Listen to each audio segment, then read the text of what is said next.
Yes, ATIP existed, but it had nothing to do with UAP. Yes, it had something to do with UAP, but it kind of wasn't really sanctioned. It wasn't a proper program. So I think now we're at a stage where it's kind of, yes, it existed, but it was kind of a pet project by some people. I mean, I must say it is very disheartening to see the disinformation that is put out by the Pentagon to cast doubt on Luis Elizondo. There were statements made that he had nothing to do with the program. So we checked him out very carefully. We saw his performance reports. We have no doubt whatsoever that he is telling the truth about his role with AATIP. And I approached the New York Times. And reached out to them and said, we have a really sensational story about a secret unit in the Pentagon studying UFOs. And we had it cold. We had everybody on the record. There were no, secret sources, no unidentified sources. Everybody was on the record, including Lou Elizondo. And we had access to his service records, so we knew he was legit. And in contrast to evidence of some physical objects being in the atmosphere and, by the way, underwater. How do you think John's views at that time would sort of stand the test of time now? Because he was talking about interdimensional before it was a thing. Right. Well, he was way ahead of his time, and as I, pursued in my book, I think he was very courageous because he came across this phenomenon that to this day nobody understands. For the government to say in the latest report that these are all natural phenomena, almost all, and yeah, there's a small portion of things we don't know, but almost all of them can be explained. That is ridiculous, and that is part of a very, I think, sinister government campaign to obfuscate this subject. The government knows a lot more about what has been observed and seen and recorded, but continues to cast out and mislead I was going to say the American public, but the world public. The following is a conversation with Ralph Blumenthal. Ralph is a former New York Times reporter and has a rich background in investigative journalism and crime reporting and cultural history, spanning from 1964 to 2009. He's authored 7 books, including his latest, The Believer, Alien Encounters, Hard Science, and the Passion of John Mack, published in March 2021. This book explores the life of Pulitzer Prize-winning psychiatrist Joh Mack, who delved into investigating accounts of human abductions by non-human phenomena, risking his career in the process. Additionally, Ralph and his wife Deborah co-authored a non-fiction book for children titled UFOs, OHS, published in April 2023.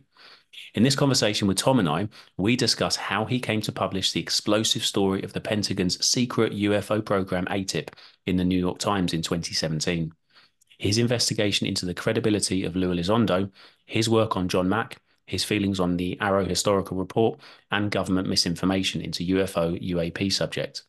A fascinating man with an incredible history, and it was a real treat for Tom and I to have the opportunity to talk to him. So, the following is a conversation with Ralph Blumenthal.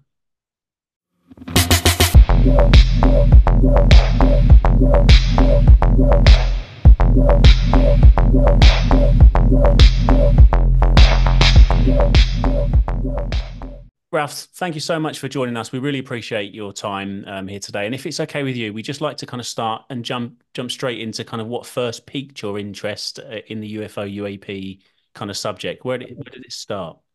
Fine. Well, like many kids growing up after World War II, I was very interested in science fiction. So I read a lot of Isaac Asimov and Ray Bradbury, but that interest fell by the wayside. Years later, when I was working for the New York Times, I was doing, investigative reporting, very earthbound subjects like the mafia, law enforcement, cops. But in 2004, I was in Texas for the New York Times, and I picked up a used book by John Mack, which I'd never heard of him. He was a Harvard psychiatrist who really risked his career to investigate UFO stories and alien abduction stories told him by his patients. So that piqued my interest. And I thought it was, as I said, I'd never heard of him, even though he was very famous. And I thought I might interview him for a story for the New York Times, a Harvard psychiatrist who took these stories seriously. And the next thing I know, I picked up the paper and he was run down in London, your neck of the woods, looking the wrong way, as Yanks do on the road, and run down by a driver that had too much to drink. So he was suddenly dead. But the story stayed with me, and I contacted the family, and I got access to his archives, which were voluminous, and that's really what started my interest. Interesting. So if we can sort of jump kind of forward ahead, I know that you've had a incredible career in all sorts of different subjects, but I think for us in kind of the UFO kind of world, the UFO subject, things really kind of kicked off in sort of December 2017 with your New York Times article around kind of AATIP and Luis Elizondo and stuff. Are you able to just kind of give us an idea of kind of how that came to the press and Sure. your kind of involvement? Yeah, well, I was working on my John Mack book, which I ended up taking 17 years. I had no idea when I started out. But in the course of my research, I got in touch with Leslie Kean, who was really the preeminent UFO writer, probably in the world. Did a lot of good investigative reporting on UFO encounters, especially with pilots and generals all over the world, especially, not only in the US. So she and I stayed in touch. And in 2017, she told me that she had attended a meeting at the Pentagon with some really high-level intelligence people, including Lou Elizondo and Chris Mellon and some others, and learned about a secret Pentagon program to investigate UFOs, which we called AATIP. It went under other names earlier on, but it was a secretly funded program with $22 million to investigate UFOs. And officially, the government was out of the UFO business. I mean, with Project Blue Book at the end of 1969, it said, "There's nothing to see here, folks," if you can believe that. So it was a revelation to find that the government really was interested in UFOs and had videos, three of which we put up on the New York Times website. Anyway, she came to me with this story, and I approached the New York Times. I was already by that time off the staff. I had retired, but I kept up my contacts with Times editors and reached out to them and said, "We have a really sensational story about a secret unit in the Pentagon studying UFOs." And we had it cold. We had everybody on the record. There were no, secret sources, no unidentified sources. Everybody was on the record, including Lou Elizondo. And we had access to his service records, so we knew he was legit. Anyway, the Times went for the story. They put it on page one on a Sunday, so it got maximum play. And it was a sensation because nobody knew at that point that the Pentagon was taking UFOs so seriously. So that's really how I broke into the story again with Leslie, and then we did some follow-up reporting. But that was the big story. It had a phenomenal effect. I mean, it's really it launched Lou Elizondo and AATIP and ORSAP and David Fravor, Ryan Graves, these guys that had kept it quiet for 10 years, all of a sudden the topic was legitimized. But I do want to get back to your book, The Believer, about John Mack, because he had that effect really at his time as well. He was the guy that was going against the stream. And he was involved with Harvard, and obviously I know there was some friction there. But now we've got Avi Loeb talking about Oumuamua and his studies, and it seems to have really legitimized that. So how do you think John's views at that time would sort of stand the test of time now? Because he was talking about interdimensional before it was a thing. Right. Well, he was way ahead of his time, and as I, pursued in my book, I think he was very courageous because he came across this phenomenon that to this day nobody understands, and nobody really knows what it is. just that it's real. I mean, it's not a figment of the imagination. It's not stories that people tell to make money. It's not nightmares and hallucinations. Something is happening to these people that no one can explain. And John Mack came across that, and he was courageous enough to pursue it, even at great risk to his career. He was put under investigation at Harvard, a secret investigation that concluded that he did nothing wrong. And you're right, we now have a kind of a replay of that with Avi Loeb, who's a very different person. I mean, he's an astronomer, but he has the same courage to pursue these things. He's also come across this mystery that there's objects flying in and out of our atmosphere that he tracked, and astronomers have tracked, that can't be accounted for by the laws of physics as we know them.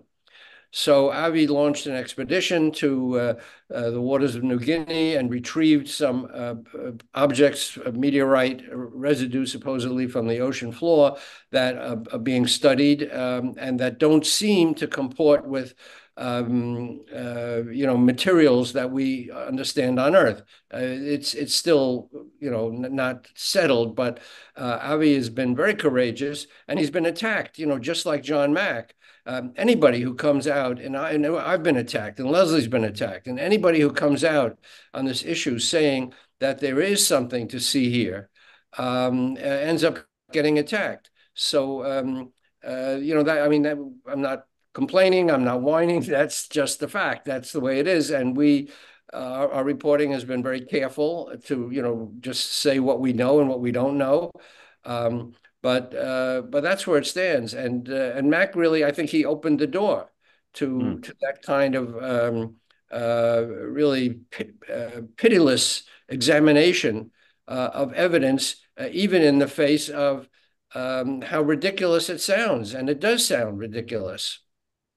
Yeah, absolutely. I mean, David Grush as well. He's come through to carry the torch and been attacked from every angle believable. But it's interesting with going back to John Mack that he wasn't an experiencer himself, and I don't believe you have had a personal experience.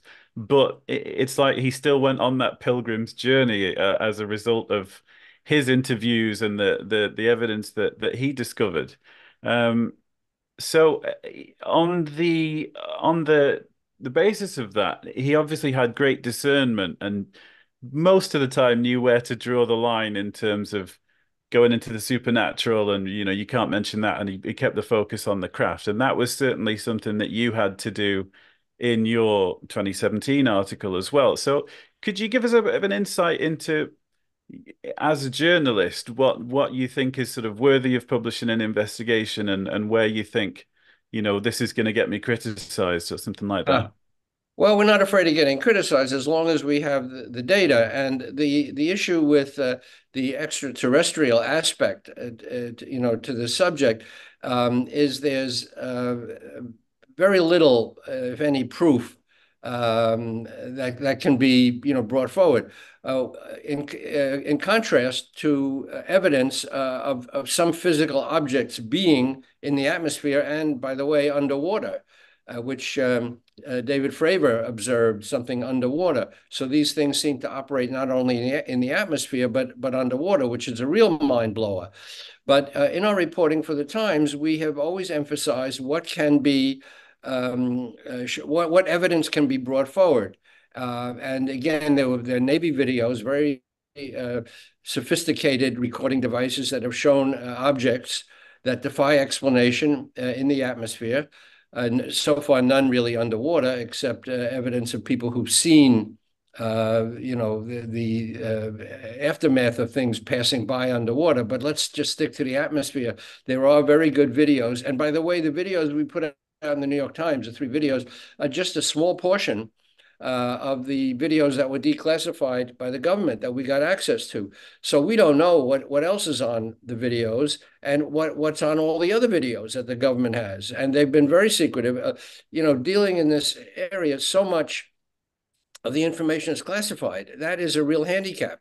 So we don't know, what David Grush told the government in 110 pages of classified testimony. But we know what he told us and what the government said was okay for him to tell us. That wasn't violating any national security restrictions. But it's kind of a roundabout, long answer to your question. But it's a phenomenal opportunity, I'd say, for a reporter like myself to investigate this area and to stick to facts, what we know and what we can. And by the way, we've always reported with named sources. We don't rely on unnamed sources. You get a lot of information from people who don't want their names used, but readers don't trust that. Yeah, absolutely. On the subjects of kind of secrecy and the kind of the Pentagon's kind of response to your report, I did see that the official kind of word from the Pentagon after the release of that article was kind of a mixture of, it almost felt like it's kind of obfuscation of, yes, AATIP existed, but it had nothing to do with UAP. Yes, it had something to do with UAP, but it kind of wasn't really sanctioned. It wasn't a proper program. So I think now we're at a stage where it's kind of, yes, it existed, but it was kind of a pet project by some people. It's really difficult to kind of get a clear statement on what AATIP was and what its role was. Did you have any kind of a clear vision of what it was back then, and has it kind of changed in the Pentagon's kind of response to it in that time? Yeah, I mean, I must say it is very disheartening to see the disinformation that is put out by the Pentagon to cast doubt on Luis Elizondo. There were statements made that he had nothing to do with the program. So we checked him out very carefully. We saw his performance reports. We have no doubt whatsoever that he is telling the truth about his role with AATIP.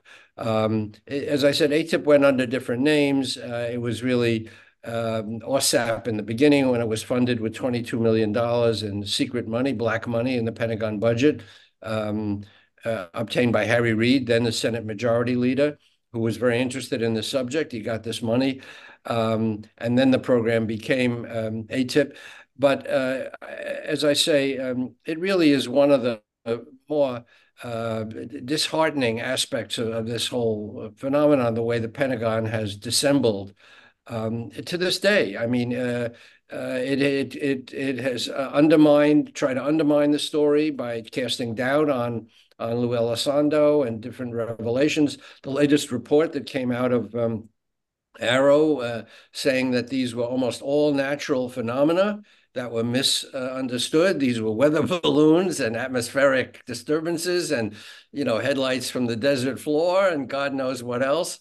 That's ridiculous. If you look at the millions of reports that have come out over the decades of people like Clyde Tombaugh, the astronomer who discovered Pluto, who had a sighting many years ago. He wasn't looking at a weather balloon or, headlights from the desert floor. He saw a craft and reported it. So for the government to say in the latest report that these are all natural phenomena, almost all, and yeah, there's a small portion of things we don't know, but almost all of them can be explained. That is ridiculous. And that is part of a very, I think, sinister government campaign to obfuscate this subject. The government knows a lot more about what has been observed and seen and recorded, but continues to cast doubt and mislead I was going to say the American public, but the world public.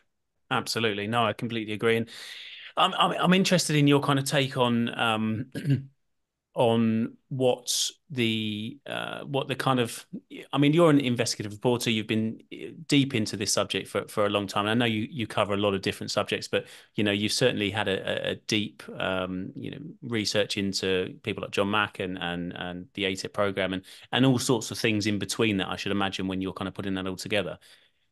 Have you got, and I know it's a very speculative question, I know you'd said earlier on that you very much work in the data, but have you kind of narrowed your kind of opinion in a particular direction as to what this could represent? Well, that's a good question. And again, I go by the data. clearly there's something physical up there, and as I said, underwater, that cannot be explained at this point. Now, what kind of intelligence might be operating these things, whether they are operating in some kind of liminal world that enables them to move between dimensions, because you can see them sometimes and other times you can't see them. By the way, one of the hallmark aspects of this whole phenomenon is its elusiveness. People say, well, why don't they just land on the White House lawn and be done with it and, announce themselves? Well, it doesn't work that way for reasons we don't know and understand. These things are very hard to record. Now with cell phones, more and more images of these objects, whatever they are, but there's no images of aliens that I know of that are accepted as legitimate. So the hallmark of this phenomenon is its elusiveness. That is not a byproduct. That's a central part of the mystery. So that's the problem. Well, I mean, I think that these craft are real. Where they come from, I don't know. How they can achieve what they are able to do, turn on a dime, operate underwater, turn invisible at times, fly with no visible means of propulsion, no wings, etc., which were described by Dave Fravor as a white tic-tac-like object, are all part of the mystery. But I think these things are real in the sense that they have a physicality that can be recorded by the Navy, have been recorded. But beyond that, I don't know. There's a lot of information coming out or speculation that we have some of these craft. Jay Sands did the recent interview, which is causing getting a lot of attention. David Grush with his revelations, which he gave first to me and Leslie, which we published in the debrief. After the New York Times wasn't interested in the story at that point, and the Washington Post was taking too long to check it out, so we went to the debrief. So there's a lot of interesting speculation, and these people, experts like Grush and Jay Sands and others, have said that they are aware of certain information, but we can't prove it at this point. We don't have that evidence. So that's the handicap for reporters like me. We listen to what these people say, and Leslie and I have reported on only a small fraction of the information that we have gotten from people, partly because some of the people don't want to be identified by name. They're whistleblowers. We got David Grush to go on the record. That was a big breakthrough. But others we've talked to who won't go on the record, and we can't confirm their information. So that's where we're at. I mean, we hear lots of stories that are fascinating about contacts with aliens and this and that. But these kind of stories really require a lot of backup if you're writing for mainstream media.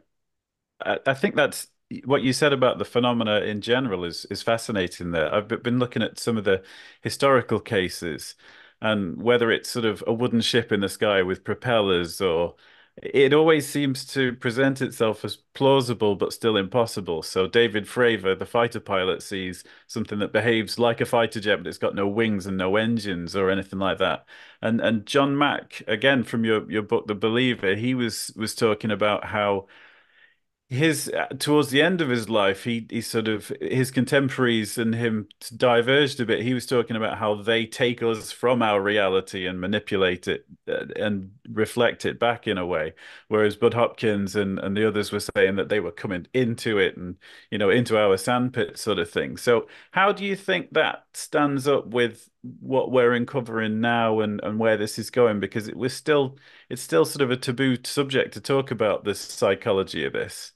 Yeah, well, what John Mack realized at the end of his life was that it's a much more complicated phenomenon than he first realized. And Bud Hopkins and David Jacobs took a very narrow view in Mack's view, and I guess in my view now as well, that these things are just what they look like. They're, a spacecraft from another planet or another dimension, piloted by aliens, and they're abducting human beings in our reality.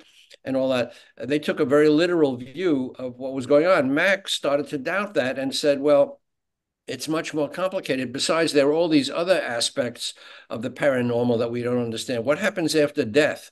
I mean, there were all these stories about people seeing a tunnel and their dead relatives. And what about the crop circles? Especially in England. And Mack went to investigate the crop circles and felt all kinds of energy. I mean, some are hoaxes. We know that because we know the people who brought the machinery around to, make. But others, it's not clear how these formations were made in the wheat fields. So there's, the Holy Grail story. I mean, there's so many mysteries. That is there a God? That, and Mack got all caught up later on in these other questions and realized it, as I said before, it's much more complicated than it's often presented. It's presented as a very simple story. Well, we're being visited by aliens, who are kidnapping human beings. But Mack said it's not that simple because we can't prove any of this. It's all happening under the radar somehow. And even if we could figure out what was going on with the aliens, we wouldn't know what was happening with life after death and all these other mysteries. So he became much more humble in his ability to understand this. And I think that's my big complaint with the so-called skeptics who don't have humility. They know the answers right away, and they know it's sleep apnea or nightmares, or people looking for publicity, make a buck. They have all the answers. But when you look at the data, and the skeptics really need to look at the data, and there's a lot of it, and it's very confusing data. But people who, like Jacques Vallée and Gary Nolan, people who are taking this phenomenon seriously, are looking at the data and looking for scientific ways to verify it.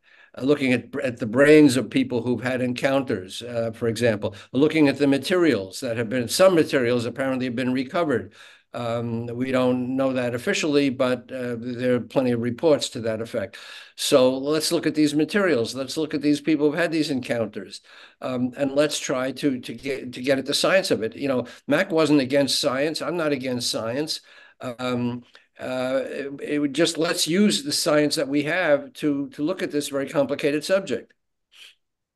Yes, that's a great answer. Jeffrey Mishalove and Grant Cameron, I've seen them talk about apports, which is where something solid, like it usually manifests as like your granddad's old service badge will appear on your desk in front of you and things like that. And now that we're talking in the Pentagon and talking about interdimensional, it seems to be a different take on the same thing. Something of substance is appearing from what we aren't aware of, and then sort of disappearing again. So do you think that they're carefully keeping away from this, that they consider woo, in order to keep it a bit more of a mainstream acceptable subject? Well, I mean, definitely the Pentagon has not addressed the whole idea of aliens. I understand that because they can't, they keep saying, to the extent that they've discussed this at all, they say that, there are these videos of objects that were taken by Navy pilots. They can't deny that. But we don't know, they say, we don't know who or what is piloting them, what intelligence may be behind the wheel. So they've been very careful to avoid that. And we too at the New York Times, in our reporting, have not speculated on what intelligence may be driving these things. And for example, I mean, how any kind of biological material could survive the pressures of space and the maneuvers that these craft seem capable of, the G forces that are at play, and how many millions of years it takes for objects to cross the galaxy. How any biological material could survive that. These are all very good questions, but not ones that we deal with. Maybe there are wormholes. Maybe objects can, move from one dimension to another very quickly, and don't have to spend millions of years in transit. Maybe these are not biological entities at all. Maybe these are robots in some way. With some of the sightings of people who've encountered these beings, quote, say they seem to be robotic. They may not be alive at all.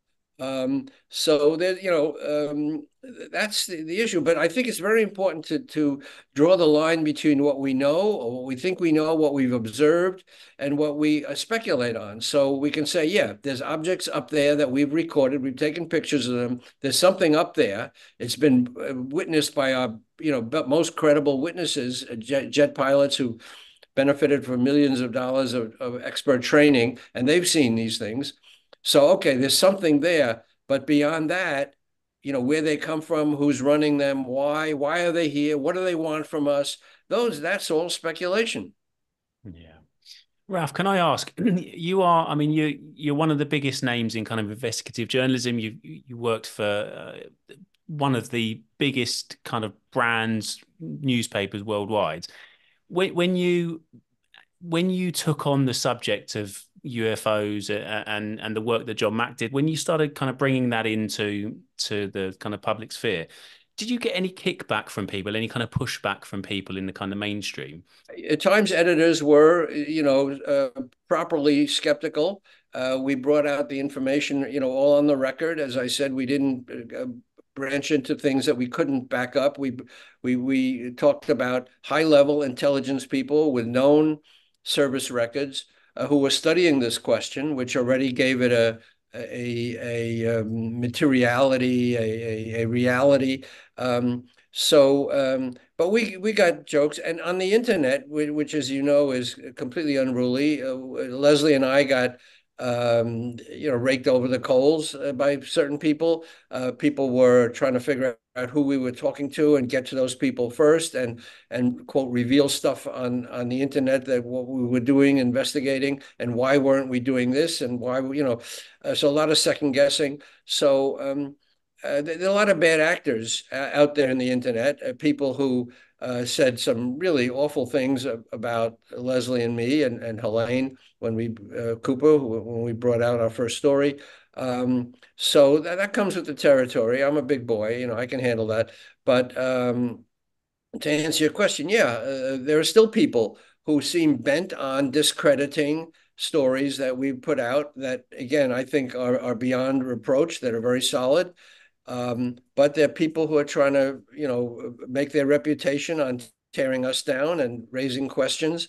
So, but that comes with the territory. It's a controversial area, and there are people who hold themselves out to be, quote, scientific and skeptical, and they think it's a point of honor to ridicule, which has been the problem in this field all along. It's faced ridicule by people like John Mack, who were just reporting what people were coming forward to tell them. And people were making fun of John Mack and others, ridiculing them. And that has really inhibited serious research. That's been a big problem, less today than it used to be, but still happening. Max Planck said, "Science advances one funeral at a time," and I think that's exactly the stigma that you've had to deal with. Now you've managed to bypass that perfectly by jumping in with the next generation with your new kids book, Yeah. UFOs. So can you talk us a little bit about where that came from and Yeah, your inspiration? my wife is a children's book writer, and she's written a lot of books, picture books for children in middle grade.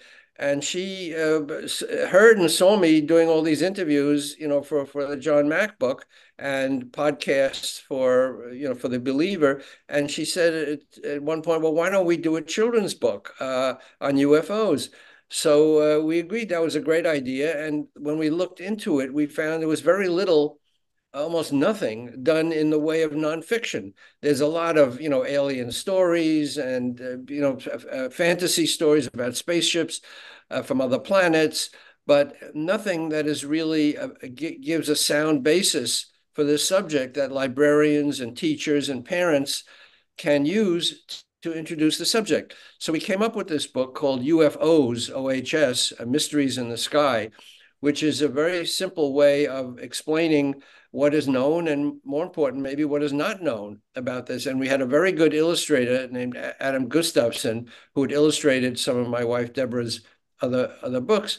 And he did wonderful pictures showing, views of the UFOs from above, looking down on the UFOs and looking into the windows of people who are reporting UFOs.